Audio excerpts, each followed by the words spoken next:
Qué suerte estar aquí, estar también en esta jornada, ya en el punto y seguido.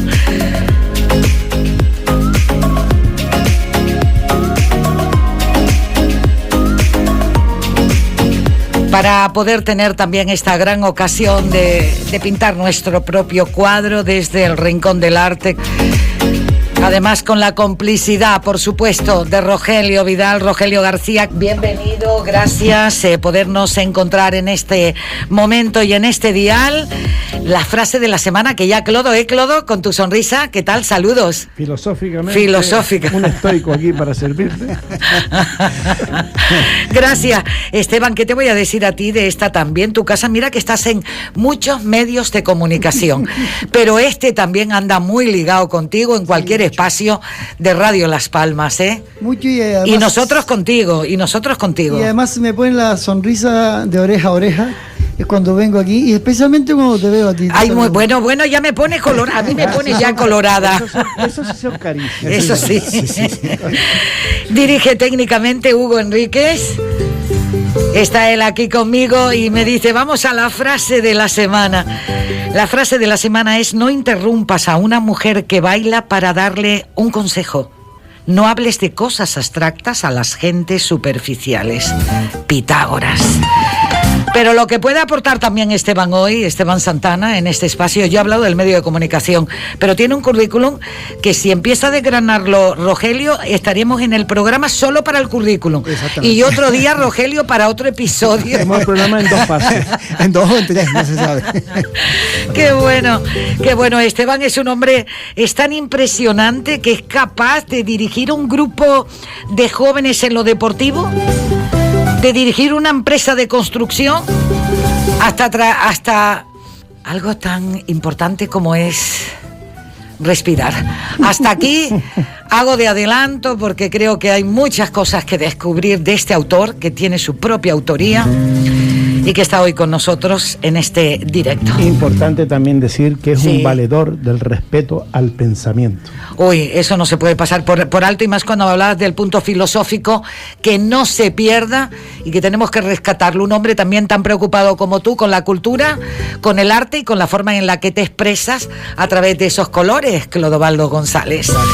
Sigo respirando, Esteban, contigo, pero ahora más que nunca en la radio, porque ya te va a saludar Rogelio Vidal y todo el equipo. Y Clodo, claro, esto es el Rincón del Arte.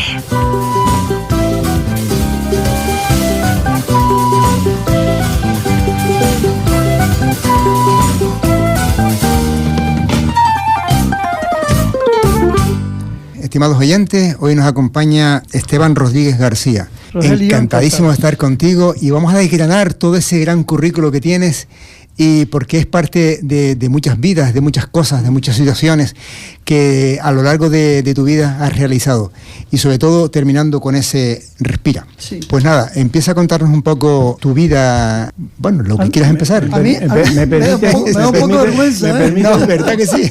¿Me permites un pequeño inciso? Claro. Esteban, en globo no has montado. Porque no lo pusiste en el currículum. Pero me he tirado un parapente. Casi lo mismo. Casi. Qué cosa, ¿verdad? Pues fíjate tú, o sea, que este hombre, yo creo que es mejor que diga lo que no ha hecho. Sí. Bueno, empezamos a conocer. Ya te conoce mucha gente a través de los medios en las que has estado, incluso fuiste director de unos programas y demás. Pero siempre es importante recordar ciertas cosas para que la gente no se olvide, por supuesto, de quién es Esteban, que para mí es un grande de los grandes en cuanto casi en emociones, incluso, quiero decir, ¿no? Pues nada, comienza. No, simplemente yo creo que me cuesta a mí hablar de mí mismo, sinceramente, me da un poco de vergüenza, ¿no? Porque a fin de cuentas todos somos importantes en la vida, todos somos muy importantes, y yo creo que los currículos muchas veces son resultado de un vivir presente e intenso, ¿no? Quizás yo pueda decir eso, quizás pueda decir que he vivido una vida intensa, siempre cuando estoy, y no siempre ha sido así, también hay que reconocerlo. Hay etapas de la vida que uno no recuerda bien, y si no lo recuerdas bien es porque han sido un poco pajuyo, ¿no? Yo le pregunto muchas veces a personas, digo, ¿recuerda algo importante en tu vida? Y no me lo digas, simplemente recuerdo, tráelo a tu memoria en este instante. Vale, la siguiente pregunta que le hago, ¿cuánto tiempo ocurrió eso? Me dicen, 1 minuto. ¿Y cuánto tiempo lo has recordado? Dice, toda la vida. Entonces la siguiente pregunta es, ¿qué es el tiempo para ti? Es intensidad. Entonces, hay cosas que sí, uno las recuerda, empieza a tirar del hilo, empieza a hacer cábalas y a recuperar la memoria, y verdad que empieza a acumular datos, ¿no? Pero lo importante es precisamente lo intangible. ¿No te acuerdas del coche que te compraste? ¿O el coche que rompiste? ¿O el coche que ya no tienes? ¿No te acuerdas de la casa que tuviste? ¿O la casa que ya no tienes? Pero te acuerdas del momento que viviste en un momento concreto. Una experiencia concreta. Huella que quedó. Sí, una simple mirada, un abrazo. Esos momentos son intangibles, no se pueden tocar. No, que es una emoción realmente, y las emociones no son fáciles de olvidar. Todo lo contrario. Sobre todo aquellas emociones que se anclan. Sí. Una emoción que se ancla, y hay que tener cuidado, porque todas las emociones pueden ser emociones que te inspiren algo positivo como algo negativo. O sea, el que se ancle algo quiere decir que eso va a repercutir en tus decisiones posteriores. Por eso hay una frase que budista que dice, si no sueltas el pasado, ¿con qué mano agarras el futuro? Claro, qué importante eso. Como gestor de emociones, lo has vivido en 1001 ocasiones, pues yo he tenido oportunidad de compartir contigo muchos de estos momentos, también presentaciones de libros, que sueles asistir a la mayoría. Sí, también tienes un don de la ubicuidad, que no sé, igual como yo, que intento estar por ahí. Entonces, lo importante, Esteban, desde el punto de vista es que tú te puedes considerar un pescador de emociones, porque tú vas a un brujo, a una bruja, y ella tiene ya el argumento preparado para que tú le cuentes lo que ella quiere oír, o esa persona quiere oír. A ti te pasa un poco como eso, pero no en plan peyorativo, sino en plan positivo. O sea, tú intentas, como esas preguntas que acabas de decir encadenadas, ese encadenamiento de información que te dan, ya sacas una composición de la persona, ¿no? De la ayuda, de que le puedes prestar. Fíjate que es importante enfocarlo siempre hacia la persona. Es decir, a mí no me interesa tanto saber de esa persona. A mí lo que me interesa es que esa persona sepa de sí mismo. Es decir, que en la conversación que mantengamos, quien realmente salga empoderado de ella sea la persona que está interactuando conmigo. Claro. Por lo tanto, yo no pretendo ser depositario de información de esa persona, sino canalizador o despertador o incluso espejo. ¿Qué es lo importante? Es decir, los que nos dedicamos al coaching sabemos que a las personas no hay que ayudarlas, hay que acompañarlas en los procesos. Exactamente. Cuando tú le dices a alguien, yo te ayudo, ¿qué está esperando? Que tú le lances la mano y él espera por esa mano, no que te agarre. Ahora tú le dices, te acompaño. El protagonismo de la acción lo tiene la persona que va contigo, y el paso delante lo lleva a él. Ahora, tú vas detrás, eres un poco la voz de la conciencia.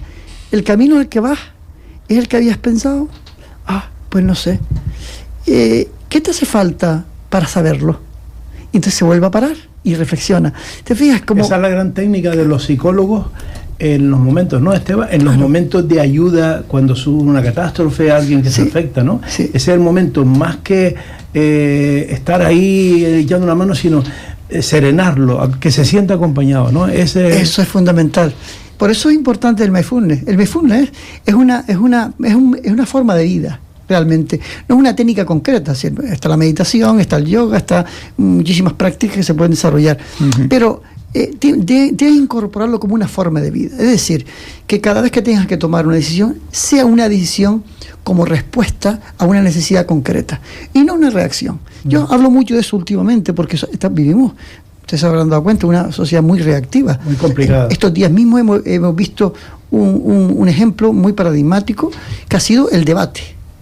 Por ejemplo, yo no me paré a ver el debate, he visto pinceladas y he visto comentarios, me ha bastado solamente eso. Entonces, ¿qué ves en el debate de los dos candidatos? Ves uno que va pausado, con argumentos de todo tipo, y el otro se altera y es reactivo. Es decir, en vez de tomar una actitud de respuesta, espera que termine y luego le respondo. Yo tengo los conocimientos, tengo los datos, yo respondo tranquilo. ¿Qué prisa tiene por responder inmediatamente? No es respuesta, es reacción. Efectivamente. ¿Y con qué se queda la gente? Se queda con que está nervioso, con que está reactivo, con que... ¿Y qué le llega? No le llega la información de verdad que tiene, porque la tiene. Pero no hay un sesgo ahí. Claro. ¿Cómo lo ves tú como especialista en esto no lo ves como un sesgo de cierto grado de prepotencia por lo que ha ido adquiriendo de ser el presidente de un Estado? Yo creo que se unen varios factores. Ese puede ser uno. Otro es tener mucha información, que ese es un problema. Muchas veces tienes mucha información y tienes a alguien enfrente que se está buscando las cosquillas, dando una información distinta, o tergiversando, o mintiendo, porque hay casos concretos en los que se utiliza la mentira, o se utiliza argumentos, verdades a medias, o verdades disfrazadas, o mentiras disfrazadas de verdad. Mentiras para sacar verdades. Exactamente. Sí, para provocar. Claro, en cualquier caso, no entro a valorar la actuación el contenido de lo de este hombre Feijóo o del otro. Yo analizo las actitudes. La actitud del presidente es una actitud de querer de una forma convulsiva responder a todo y decir su verdad y dar su argumento. Se equivoca. Claro, porque los tiempos que marca, y fíjate tú que ahora la reacción, Rogelio, ha sido, y Esteban, yo no sé si lo compartirá, la reacción ha sido de alguna forma culpar a los moderadores también de determinadas cuestiones de no intervenir o lo que quiera que sea. A los argumentos clásicos que se usan siempre para culpar al otro, o sea, eso viene es una cuestión también muy de la psicología del español, en general, del latino, es decir, en general, porque no vamos a hablar tampoco de regiones. La idea está en culpar a alguien. ¿Sí? Mientras tú tengas a alguien que culpar, tú te inhibes en la responsabilidad de tus propias acciones. Yo, en el caso del presidente o del otro oponente, haría un examen de conciencia. Oye, toda mi tontería es que yo he hecho una actitud de ese tipo, echa a perder todo el conocimiento que puedes tener, todas las verdades. No te sirven de nada si no eres capaz de, pausadamente, de responder. Entonces está en la reactividad. La gente que ve reactividad, la gente al final analiza. Incluso los analistas, ¿qué han analizado? ¿Quién ganó? Es como combate de boxeo. ¿Quién ganó? ¿En función de qué? ¿De quién dijo más verdad, menos verdad? No. En función de cómo manejaron el escenario. De cómo hicieron esa... Es como tú vas a ver una obra de teatro y dices, uy, este actor hoy estuvo impreciso, por ejemplo, ¿no? Sin embargo, a lo mejor es la impresión que te da a ti porque lo notaste como nervioso, como que se adelantaba, como que reaccionaba mejor mal ante algún error. Entonces la gente que se fija en los detalles, en el contexto, pero no tanto los contenidos. También pueden ser que sean estrategias, ¿no? Porque realmente estamos de acuerdo de que un asesor, como puede ser el presidente, tenía 50, 60, 70, 200 asesores que le estaban dando información a mansalva, ¿no? Pero realmente también puede ser una provocación. Se pueden llegar a las personas de diferentes cosas, de diferentes maneras, ¿no? Uh-huh. En este caso, esa tranquilidad, ese intentar contestar a todas las preguntas capciosas que le estaban haciendo desde la parte contraria, yo creo que eso también suele llegar a las personas. De todas maneras, ese debate estuvo bastante mal, porque mucha gente no le llegó la información que esperaban que le llegara. El gran perdedor fue el ciudadano. Indudablemente. Exactamente. Está claro. Ahí está el tema, es decir, ¿qué queremos aportar desde, por ejemplo, aquí estamos nosotros en esta tertulia, en esta conversación? Me gusta la palabra conversación. La conversación es interesante que al diálogo. Si la conversación se tiene que producir la escucha activa.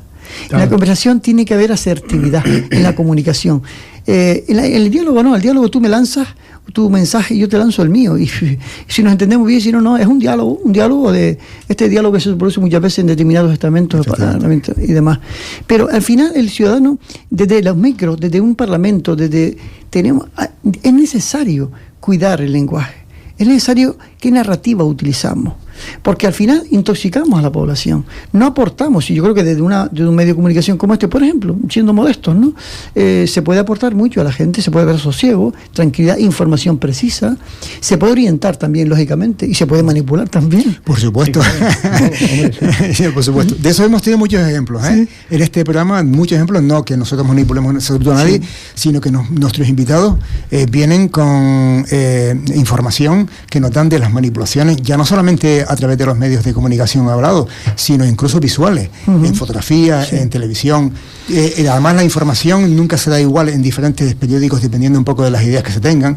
La misma información puede tener diferentes matices. Es que es increíble, de verdad. Pero yo creo que Esteban nos lo va a decir ahora y lo va a corroborar, porque ha puesto un ejemplo muy válido, ¿no? O sea, el debate. Porque él es una persona que trabaja con las emociones, con la gestión de las emociones. Y es importante el factor, háblanos de los factores de los equipos, por ejemplo, detrás de los políticos. Se notaba claramente que Feijóo estaba Miguel Rodríguez detrás, que es su gran valedor, lo conoce, un tío con un caché y una experiencia brutal.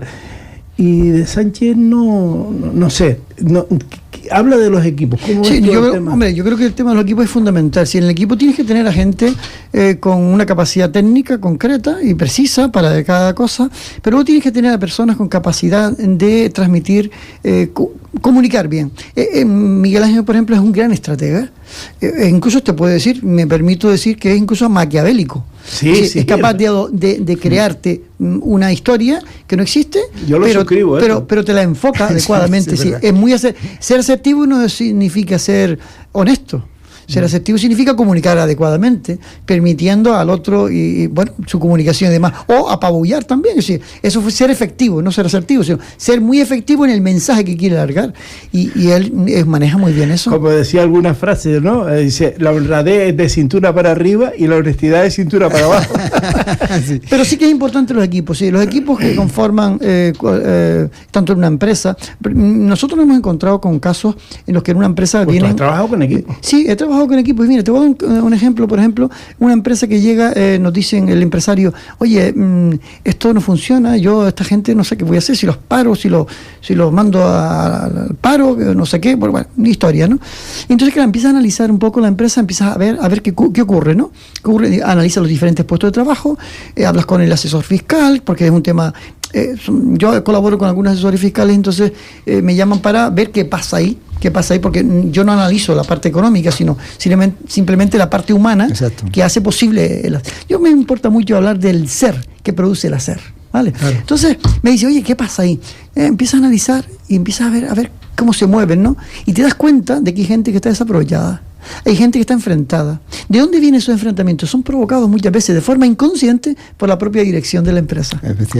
¿O por la competitividad? Claro, generan una competitividad interna para tener un control. Es un error enorme. Sí, se está demostrando. Las empresas modernas justo hacen lo contrario. Es decir, crean una... cooperación interna para ser más competitiva fuera. Si tú creas una competencia interna para ser más competitivo fuera, te estás equivocando, porque el mensaje que estás dándole a tus empleados es de competencia, y en la competencia se produce se esconde la información, se atomiza la información, y eso es terriblemente negativo.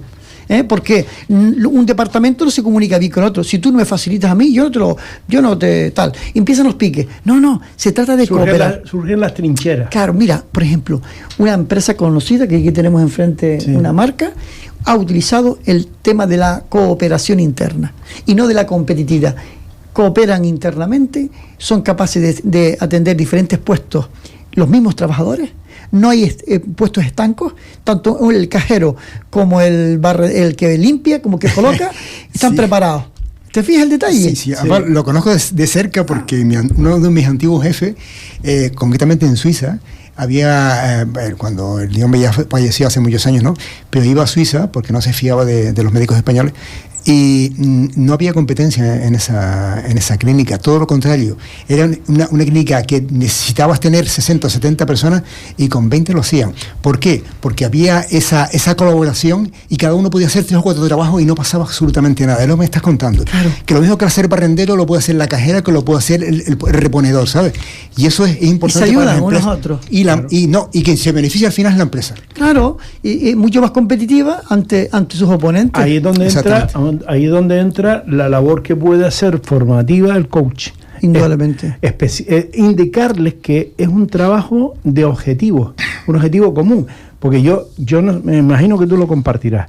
Para mí, cuando yo he dirigido equipos de gente de 40, 45 personas como gerente, para mí el principal problema eran los recursos humanos. ¿Por qué? Porque si un empleado tiene un problema en su casa, su familia, está el hombre teniendo unas emociones negativas, yo lo tengo también.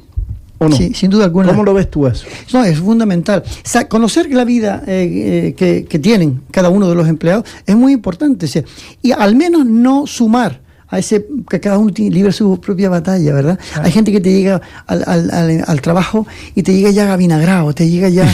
Entonces, si encima allí te encuentras un ambiente hostil, ¿qué va a producir? Vas a meter en la bolsa mucho más. Cuando un trabajador, un operario determinado, llega al trabajo y llega alegre, llega contento, es que neutraliza lo que ocurre en su casa. Sí, puede ocurrir al contrario. Puede venir de tu casa muy bien y te encuentras que otra vez al mismo sitio. Se hace pesado. Hay un detalle que habla María Alonso Puig sobre Margarita. Margarita es una señora que va a su despacho después de haber pasado por no sé cuántas consultas y con un tollo de informes impresionante. Le dice, Margarita, y él analiza todo, dice, Margarita, es que usted, todo esto está perfecto, usted está muy bien.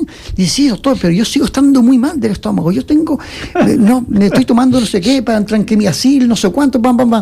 Entonces él, después de analizar un poco, dice, Margarita, yo le voy a recomendar una cosa que usted se va a curar perfectamente. Dice, le pregunta, ¿usted tiene alguien que le tiene alguna tirria, algún problema? Dice, se queda pensando, dice, sí, mi jefe es terrible, no lo soporto y tal. Dice, bueno, pues mire, Margarita, ya tenemos la solución. Usted cuando llega a su trabajo, usted sonríale. Dice, ¿cómo le voy a sonreír? Dice, sonríale aunque sea falsamente, sonríale.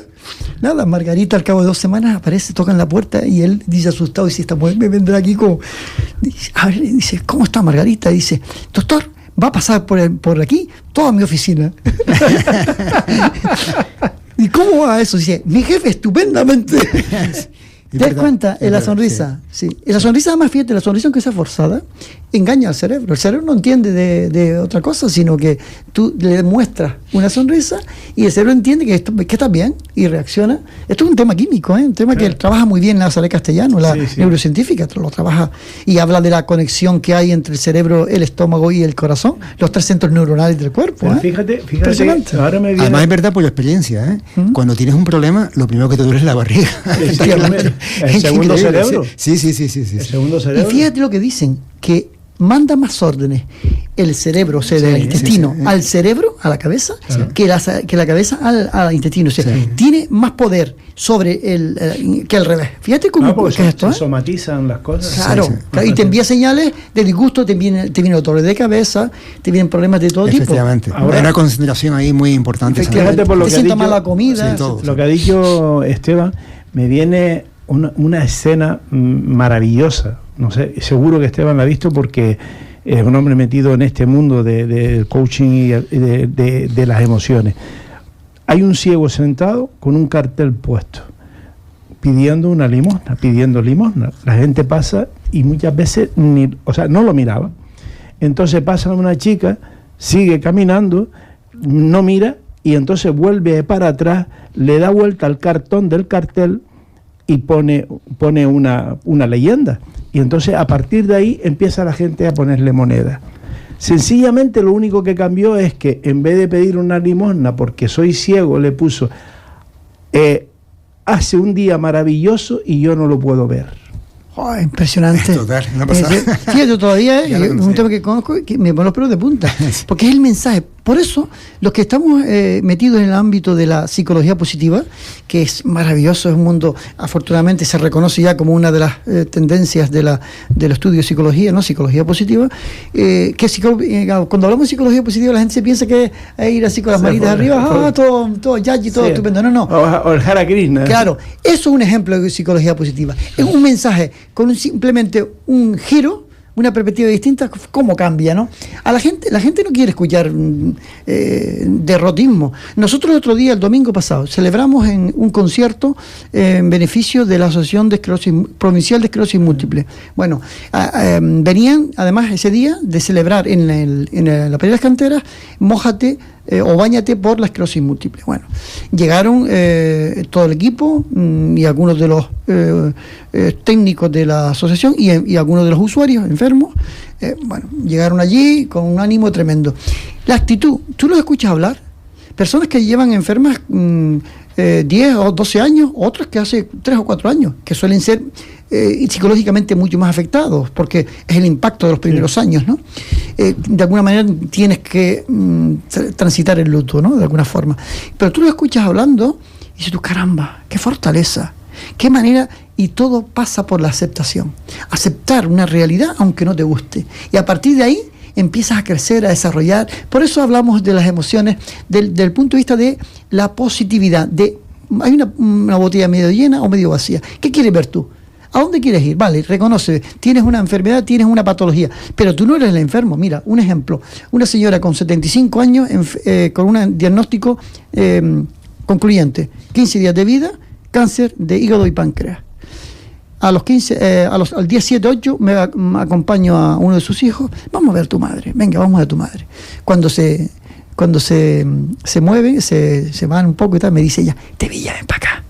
Dice, esto... Estevilla. Sí, Estevilla, ven para acá. Es una señora que, estas mujeres, estas madres, bueno, 8 hijos, imagínate, y los amigos que llegan de los hijos y los nietos y tal. Una gran gallina. Sí, exactamente, estas de las cuecas, ¿no?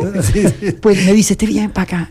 Fíjate lo que me puso los pelos de punta. Dice, esto dice que yo estoy enferma, pero lo que está enfermo es mi cuerpo, yo estoy bien. Mira, claro. Todavía. Sí. Bueno, esa señora, 2 días después me llama al hijo, chacho, que a mi madre le van a dar la quimio. No me digas. Sí, dice que van a intentarlo y tal. 2 años más de vida, perfectamente. Fíjate tú. Atendiendo su casa, sus nietos, su familia. Es un regalo maravilloso. ¿Por qué? Porque ella decía, yo estoy bien. Quien está enfermo es mi cuerpo. Eso es maravilloso. Eso es una actitud impresionante. Es decir, esa es la psicología positiva. Eso es una manera de ver la vida, aceptando tu realidad, aunque no te guste, pero afrontándola con ilusión. Es que el cuerpo es un elemento químico. Y exacto. Exactamente, y el elemento químico, si tú lo sabes tratar de alguna manera y lo llevas a su sitio, ves que va a funcionar perfectamente. Es que es así, Esteban. Ayuda mucho. Sí. Fíjate que la química es fundamental. O sea, aquí no estamos hablando de sustituir una cosa por otra, ¿no? Químico, el cuerpo es químico. Exacto. Sí, afortunadamente hoy día, por ejemplo, cuando escuchas hablar a la neurocientífica de Nazaret Castellano, dice, nosotros los científicos lo que estamos haciendo es poniéndole nombre a aquello que nuestros antepasados de hace 2000 o 3000 años ya decían. Fíjate cuál es la historia, es increíble. Sí. Que ellos están poniendo el nombre científico a través de estudios. Claro, hoy en día se estudia el cerebro con todas las tecnologías que hay, es impresionante, ¿no? Se detectan todos y se está avanzando mucho en eso todavía más, ¿no? Sí, claro. Entonces cuando tú ves eso dices, caramba, es que hay conocimientos ancestrales que los despreciamos en el siglo XIX, que empezó el avance de la ciencia.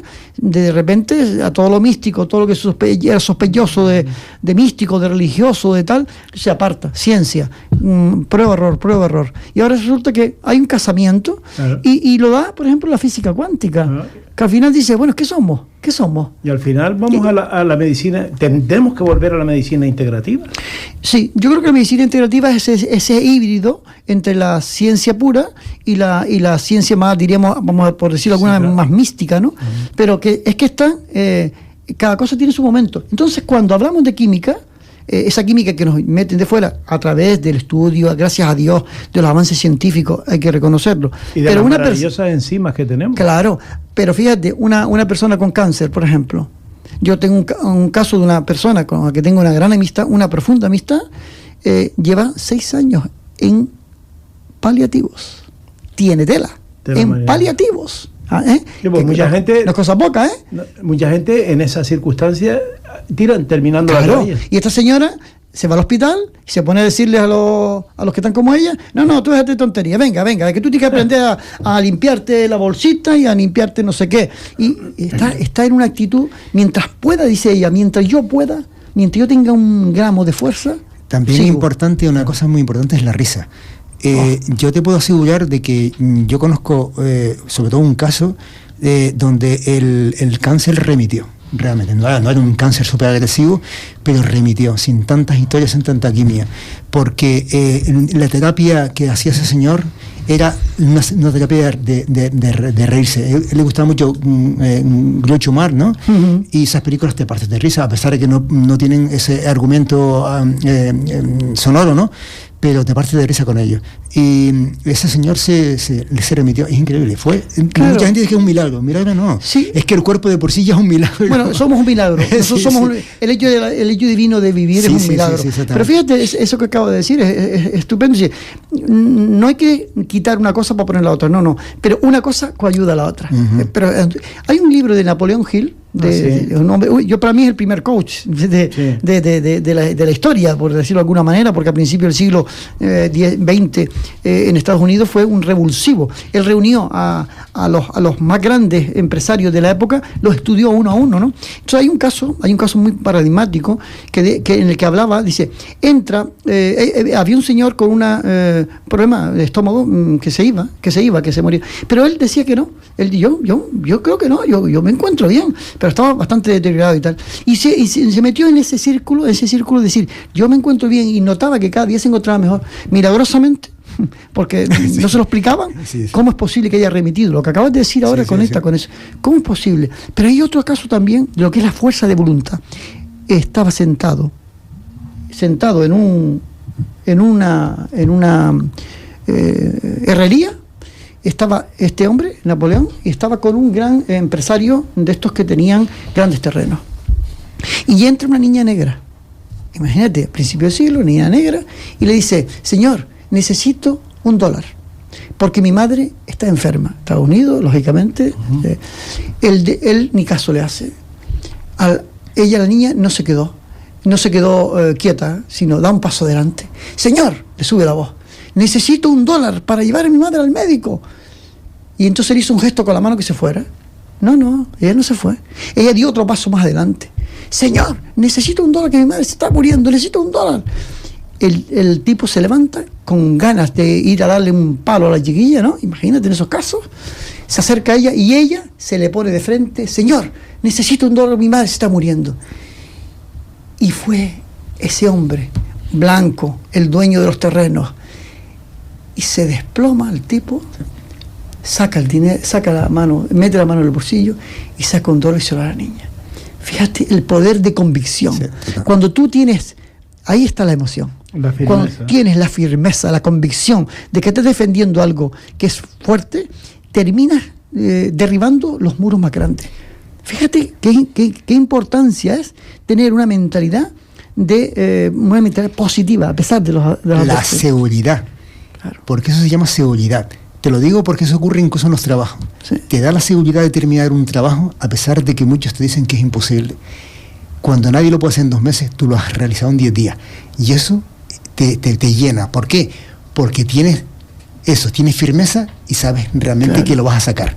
Fíjate, muchas veces las personas que te dicen eso, es importante escuchar y seleccionar lo que uno escucha. Sí. Porque alguien te viene, por ejemplo, y te dice, no, Clovaldo, tú no tienes edad para eso ya, no te metas en esos jaleos. Sí, son mensajes así. Claro, ¿qué ocurre? ¿Quién te lo están diciendo? El problema que tenemos, ¿cuál es? Que nosotros no identificamos con eso. No, eso es esa persona con su mapa. Él posiblemente no lo haga. Exacto. Porque tiene su mapa, un mapa de imposibilidades, un mapa de límites que tú no tienes. Entonces tú no tienes que atribuirte a aquello que es su mensaje. Incluso aunque te lo diga en voz alta, aunque te mande una carta, aunque te lo diga todos los días, tienes que inhibirte en eso y tienes que escucharte tú. El problema es que muchas veces no nos escuchamos. Claro. Eso es uno de los grandes trabajos que tenemos que hacer. La escucha activa no solamente la escucha al otro, la escucha interna. Como estamos haciendo nosotros. Claro. Nosotros aquí estamos practicando la escucha activa. Estamos ensamblando una conversación que está hilando en función de lo que vamos interviniendo cada uno. Entonces, de repente aquí nos hemos dicho, oye, ¿cómo va el Barcelona? ¿Y el Madrid? Sí. De ahí lo que comentábamos antes, en esta tertulia desenfadada y aportando cosas positivas, que la mayoría, pensar es difícil, Esteban.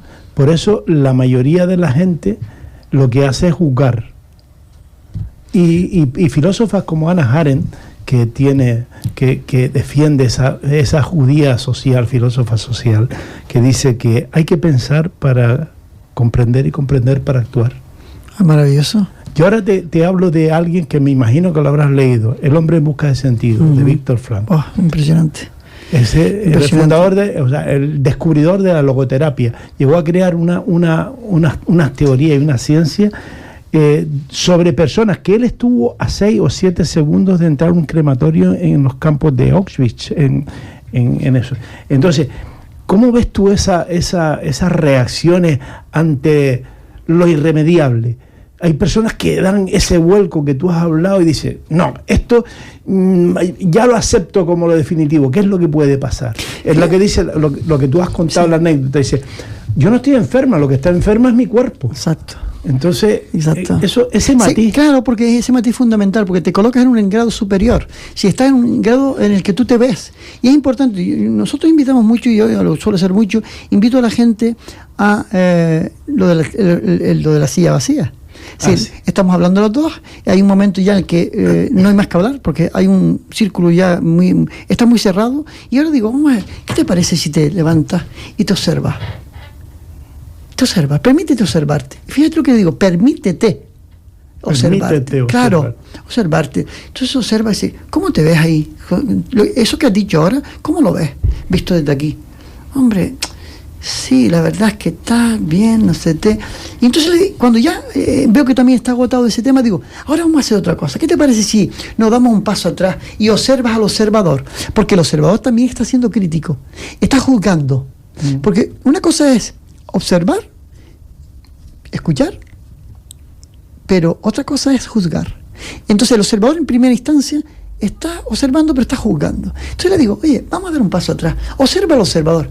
Dice, claro, sí es verdad, estaba juzgándome en cómo me estaba viendo. Bueno, ¿y qué ves ahora? Y a lo mejor resulta que todavía quedan reminiscencias. Y digo, es difícil esto, es un ejercicio muy complicado. Vamos a dar un paso más. Vamos a observar al observador que observa. Y eso es maravilloso, Sí, eso ya te cambia totalmente. Cuando logras conectar, aunque sea unos segundos con eso, ya cambias completamente, porque te estás viendo, es como verte en una atalaya. ¿Hemos visto ¿dónde se ponen los grandes generales? Cuando hacían esas operaciones de guerra, ¿dónde se colocaba? En lugares altos, para poder ver los movimientos globales, ¿no? Que vean la película Pato, por ejemplo. Sobre todo los generales, los comandantes. Eres un cineasta tremendo. Sí. Global me sorprende porque es una fuente de recursos. Sí, total. Un gran lector. Sí. Una cuestión... bueno, ahora hablando de alguien que falleció ayer, 92 años, Milan Kundera, La insoportable levedad del ser. Imagino que algo de eso has leído, ¿no? ¿Has leído el libro de Milan? Bueno, mira, no lo he leído, pero me he quedado estos días trabado con ese tema, porque tengo detalles, que me han llegado detalles a lo largo del tiempo, ¿no? Y está ya el propio título te está diciendo algo muy importante. Un pensador extraordinario. Yo creo que hay que ir por ahí. Yo creo que estamos perdiendo la capacidad de pensamiento, pero el pensamiento reflexivo. Yo creo que la filosofía tiene que estar en la vanguardia de todas las acciones. Pero es un problema educativo. Sí. Y si realmente en la filosofía, como intentan hacer, quitarlo de la educación, que en este país, por desgracia, la educación cambia cada vez que cambia el gobierno, me parece un verdadero disparate, que no pasa, por ejemplo, en otros países, y te lo puedo asegurar que es así. Con eso la gente no podemos avanzar. Porque si tú piensas y dices que lo que ha hecho el anterior está mal, no, hay que mejorarlo, pero siempre habrá algo que esté bien hecho, ¿no? Porque todo no puede estar mal en la vida.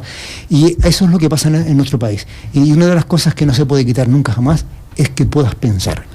Claro. En la filosofía, aunque el ser humano va a estar pensando siempre, digan lo que digan las personas que quieran eliminar este tipo de historia, es cierto que es importante que se formen a la gente en las escuelas, en las universidades, con la filosofía, que es importante. Hay una frase, Esteban, que no sé si la conoces, de Aldous Huxley, que dice, las personas llegarán a amar su opresión, adorar las tecnologías que deshacen su capacidad de pensar. Tremendo, es tremendo, claro. Es que esto está pasando. ¿Y eso cuándo lo dijo? Eso lo dijo Aldous Huxley. Pero hace Sí, estamos hablando de 70, 50, 60 años. Lo digo, la pregunta tiene tu miga, ¿no? Es decir, ¿cuándo lo dijo? Porque es vigente. Bien. ¿Qué estamos viendo actualmente? Vamos hacia el pensamiento único. Tú te das cuenta en las tertulias, en los debates, cómo es, o estás conmigo o estás contra mí.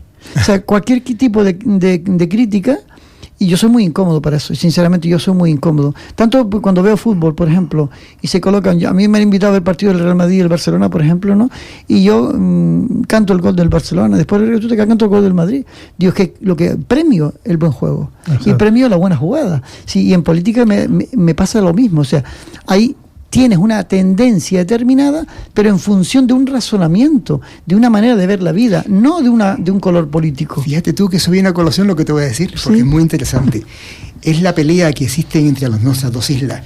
Eso es una estupidez, porque yo recuerdo hace muchos años cuando se querían instalar en el sur de Gran Canaria, al lado del aeropuerto, una gran empresa de electrónica que hubiese sido una pasada hoy, porque además estamos en el ombligo del mundo, de Gran Canaria, ¿no? Allá en Tenerife se van a montar una gran empresa de dron y demás, y me parece genial. Yo no voy a decir que no. Cuando se quiso montar aquí la gran, en el Parque Santa Catalina, una gran historia ahí, en Tenerife se opusieron. A mí eso me pasa una tontería.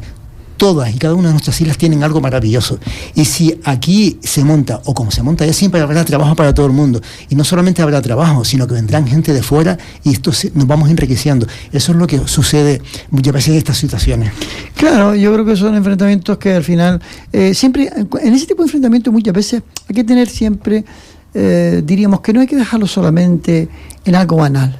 ¿Qué hay detrás de ese pensamiento? Exacto. ¿Qué intereses pueden haber detrás? ¿Quién está moviendo ese enfrentamiento? Porque luego te pones a investigar un poco tranquilamente, sin dejarte llevar por la pasión, y descubres que detrás hay sectores económicos potentes. De un peso que divide y vencerás, por ejemplo, es una fórmula interesante, ¿no? Divide y vencerás, pero divide y venzo porque coloco mi producto, coloco mi estrategia y gano yo mi historia, ¿no? Entonces, eso de la división para vencer es tremendamente nocivo, sí. Y que conecta con lo que decíamos antes, sí, a veces aplaudimos a nuestros lobos. Sí, exacto. Como ovejitas, aplaudimos a nuestros lobos, y que vengan a comer, que lo vengan a comer, qué bien, qué bien. Antes de que hablemos porque todavía no lo has dicho, pero tú deberías, así como Francisco Goulart, yo he venido aquí a hablar de mi libro. Sí. No, fíjate qué curioso, Robaldo, hablando ahora precisamente por eso, cuando yo presenté el libro, lo presenté en el gabinete literario. Y claro, el gabinete literario afortunadamente estaba... Que por cierto estaba a tope. Estaba a tope, sí, estaba a tope. Y además yo le dije, no, yo no voy a hablar de mi libro. Muy bueno. En serio. Y de hecho casi no hablé de mi libro. Sí. Bueno, ya hubieron testimonios de personas que, de alguna manera, ¿qué quería yo transmitir con eso? Que el libro lo construimos entre todos. Es un libro que surge del alma, no es un libro intelectual. No es, yo incluso me atreví a decir, aunque me lo rechazó el editor, dice que esto no ni siquiera es una obra literaria, ¿no? Pero él dice, no, como que no es una obra literaria, sí lo es. Pero bueno, en cualquier caso, yo no pretendo darle ese rango. Yo lo que sí pretendía era darle un rango de participación, de que aquí te vas a encontrar, si tú abres el libro, ahora mismo lo coges en la mano, cógelo, Rogelio, sí, en la mano, y siéntelo y hablo por donde a ti te parezca. A ver qué pasa ahí. Reflejado. Hazlo igual. Ahora, a ver qué dice. Reflejado. Bueno, si te apetece. Sí. Léelo. Bueno, he visto el sol apagarse entre las nubes de la mañana y la luna teñirse de rojo. Tras Marte, un miércoles por la tarde. Eso está muy bueno, muy bueno. Dice, pues he podido escuchar... Yo abrí... Sí, perdona. He podido escuchar al mar quedarse en silencio mientras el viento soplaba velas rotas sobre las rocas negras de los sueños. He sentido la presencia de cuerpos ausentes mientras me despedía de una madre que fue hija, madre, abuela, en las puertas de todas las casas, su propia casa. Esto está muy bueno también, buenísimo. Sí. Bueno, tiene mucho sentido. Un poco se trata. Lo que son las circunstancias de cuando esa energía que se crea cuando hay una charla como la que tenemos nosotros, siempre hay una energía positiva. Y fíjate tú que yo he abierto en la página 113 tiempo indefinido. O sea, muy apropiado de lo que estamos hablando. Y el color de la juventud. Tu leyenda dice que fluyen las circunstancias mientras viven lo importante. Las cosas más importantes de la vida son pequeños detalles. Ese es el mensaje real. Pasamos de puntillas y a veces vemos cosas que no le damos la importancia que tienen. Y ahora me viene a la mente un libro extraordinario de los últimos que leí, que no sé si tú lo has leído, que es de Nuccio Ordine, Premio Princesa de Asturias, que no lo ha podido recibir porque falleció, La utilidad de lo inútil. Precioso. Que yo se lo recomendé. Es una maravilla, asombroso. Es una pasada. Sí. ¿No lo has leído? Aprende mucho. Pues aprende mucho con él. ¿Sí? Una pasada. Sí. La utilidad de lo inútil. Va un poco.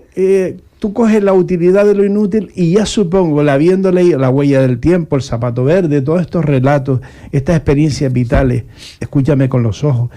Y lees a Nuccio Ordine en ese libro. Sí. Era un comunicador, es como tú. Salvando la distancia, porque claro. Él es un comunicador impresionante. Pues, yo he escuchado conferencias de él de YouTube, Nuccio Ordine, y te asombrarás. Porque hoy en día lo que hacen falta personas como tú, y yo intento ser un poco así también, que seamos capaces de comunicar. Claro, comunicar para... Si el comunicar, fíjate qué importante, comunicar ya es importante, pero comunicar para... Claro. Eso es importante, ¿no? Y el comunicar cómo. El cómo y el para es importante. ¿Cómo comunica? Hay que comunicar con serenidad. Hay que comunicar con determinación. Y hay que comunicar aceptando que te puedes equivocar. Y con quien estás comunicando piensen diferente. Claro, efectivamente. Y luego el para qué. ¿Para qué comunicar? Yo creo que para construir una sociedad mejor, yo creo que para generar entornos de convivencia y de participación en los que las personas se sientan realizadas. Porque cuando tú estás comunicando algo, por ejemplo, yo puedo apabullar, te vas a una conferencia y tienes argumentos, conocimientos, por ejemplo, en una materia concreta, y apabullas al personal, y al final la gente sale de allí como que sí, un tipo inteligente y tal, pero no me llegó. Sí, ¿para qué comunica? Yo creo que la comunicación tiene que servir para transformar, para que las personas se vean, se sientan. Porque cuando tú estás en una conversación con alguien, lo más bonito que me han dicho, y me lo han dicho afortunadamente muchas personas, me dicen, no es lo que me has dicho, es lo que me has hecho sentir. ¡Wow! Eso es precioso, ¿eh? Que tú en una conversación alguien te diga, no es lo que me has dicho, no es lo que eres, es lo que me has hecho sentir. La literatura, el arte, la música, eso son formas de comunicación, porque hemos llegado en toda la historia, si nos remontamos empíricamente, ahora están vigentes, fíjate tú, cómo está cambiando la medicina, Esteban, y están vigentes muchísimas frases de Hipócrates, vigentes, totalmente así, en cuanto al comportamiento humano, eso que estamos hablando de la fuerza que tiene el ser humano para sanarse, a poco que cambie hábitos también. Antes hablabas tú de la filosofía estoica. No es nada fácil, cuidado. Ahora se ha puesto de moda el estoicismo, pero no es nada fácil. No. Porque el estoicismo es crear hábitos saludables. Exacto. Hábitos saludables. Y crear hábitos, los hábitos, por ejemplo, el hábito, por ejemplo, de fumar, no es un hábito nada saludable. Pero qué fácil que te entre y que lo ancles. Y después te cuesta, tiene que ser terapias y tiene que ser un montón de cosas. Los hábitos normalmente que son nocivos o que suelen ser no saludables, se suelen pegar rápido. El hábito bueno, a lo mejor hay que tomar más conciencia. Y yo siempre digo, incluso con el tema del libro, ¿no? Es decir, para poder leer este libro, tienes que leerlo conscientemente. Y digo, porque me dicen, es un libro de autoayuda. Y digo, no es un libro de autoayuda. O sí, pero si este es un libro de autoayuda, lo es un libro de poemas, lo es un libro de relato, lo es un libro de novela. ¿Por qué? ¿Qué determina que sea un libro de autoayuda? Cualquier libro, digo cualquier libro. La conciencia aunque lo leas. Efectivamente. Además, tienes la posibilidad, y lo pones en tu relato y lo he visto ahora, que lo puedes abrir y empezar por cualquier sitio. Es que es increíble, de verdad. Es decir, no es un tratado que tienes que ir página a página para ir viendo lo que intentas decirnos, sino que lo puedes abrir en cualquier parte. Y que presupone tu inteligencia. Efectivamente. Y no la mía. Tu inteligencia leerlo, claro. Claro que sí, porque si yo digo, no, esto es una obra cumbre, aquí no hay nada más que decir. No. Yo le digo a la gente, lee cualquier cosa. Y te invito a que reflexiones y escribas la reflexión. Estoy convencido de que el texto que vas a sacar supera el mío. Y eso para mí es un premio. Efectivamente. Carl Gustav Jung decía, no dejamos de jugar porque envejecemos porque dejamos de jugar. Eso es un... Tienes una memoria del carajo. Sí. Pero que esa frase, esa reflexión tiene una profundidad bestial. Detrás de esa frase, no es una frase por decirle y quedar bien. No. Es que hay que analizar.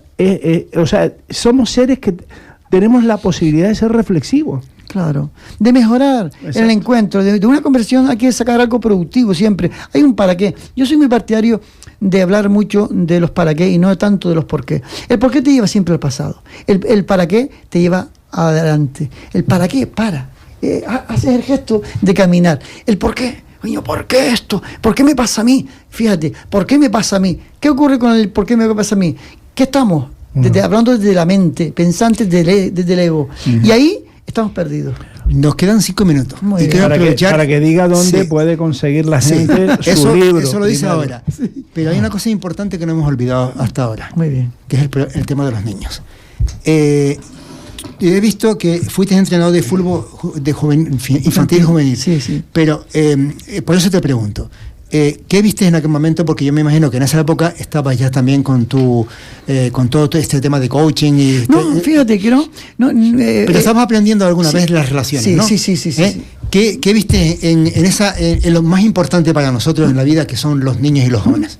Yo creo que es fundamental. La etapa, tu etapa, yo fui entrenador de infantil y juvenil con 19 años. Ya lo era, fíjate. ¿Qué ves ahí? ¿Qué ves con los niños? Ves presente y futuro. Ves presente y futuro, no hay pasado, hay presente y futuro. Y hay presencia. Es curioso, un niño con un balón, imagínate un niño con 10 años que quieran jugar a fútbol. Por ejemplo, un error que cometen algunos, ya menos, pero se cometen algunos entrenadores, es ponerlo a correr. No, el niño viene a jugar a fútbol. ¿Qué es la golosina del niño? El balón. Dale el balón. Y que camine las escaleras con el balón, que vaya a la casa con el balón, que se mueva. Que duerma con el balón. Que duerma con el balón. Si el niño tiene que tener el contacto, entonces ahí después ves, por ejemplo, el caso de Nadal, que es un paradigmático, ¿no? Si la pelota la tiene aquí y la tiene en cada célula de su cuerpo. Y te colocan la pelota en el sitio exacto. O ahora tenemos el sucesor, Carlitos Alcaraz, que es tremendo. Una pasada. O futbolistas como Messi, como cualquiera de ellos. Pero toda esa gente, la mayor parte de esta gente que está viniendo incluso de Sudamérica, de África, están con el balón en la calle, jugando, descalzo, pero jugando, porque esa es su vida, realmente. Claro. Y fíjate lo que acabo de decir. Las traspolan a lo que están acabas de decir jugando. Entonces, cuando en la educación, ¿qué nos falla realmente nosotros en la educación? Nos falla la diversión, el jugar. Yo estaba dando charlas en los institutos y me dicen, algunos profesores me dicen, hombre, es que estos niños son un poquito encuidados porque tal. Y yo llego a la clase, montamos un pollo que no veas, los más malos y los más camberos se hacen amigos inmediatamente y ellos se quedan sombreros. ¿Cómo es posible? Hombre, yo entiendo también que llevo una hora y ellos están toda la semana con ellos, pero en una hora revolvemos la clase, la descolocamos y la colocan. Y ellos, ¿por qué? Porque trabajamos el ser. No tanto el hacer. A mí el hacer ya veremos qué pasa. Pero cuando se trabaja al ser, cuando se respeta al ser que tienes delante, por muy poca edad que tenga, por muy malote que aparezca, y tú lo tratas con respeto y lo miras a los ojos con amor. Todos tienen ese fragmento del lado bueno, todo. Claro, y el lado malo también lo tenemos nosotros. Somos sombras y luces.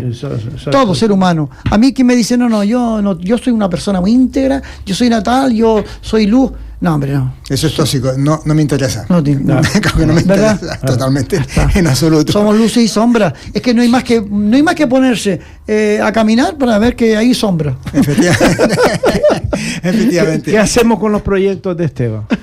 Porque yo creo que algo nos tendrá que hablar de los proyectos. Nos queda tiempo. Yo prefiero que me comentes dónde está tu libro, dónde lo pueden adquirir.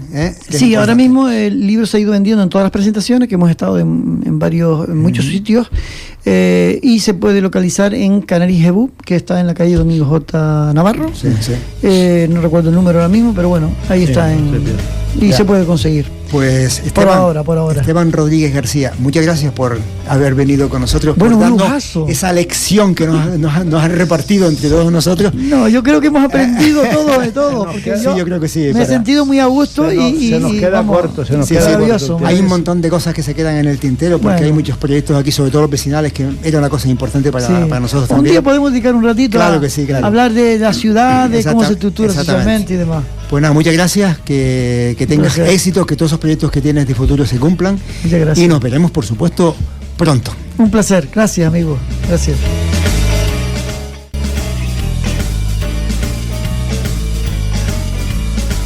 Gracias, Esteban, un placer. Rogelio Vidal, Clodovaldo González, falta la frase de la semana. Así comenzábamos. No interrumpas a una mujer que baila para darle un consejo. No hables de cosas abstractas a las gentes superficiales. Pitágoras.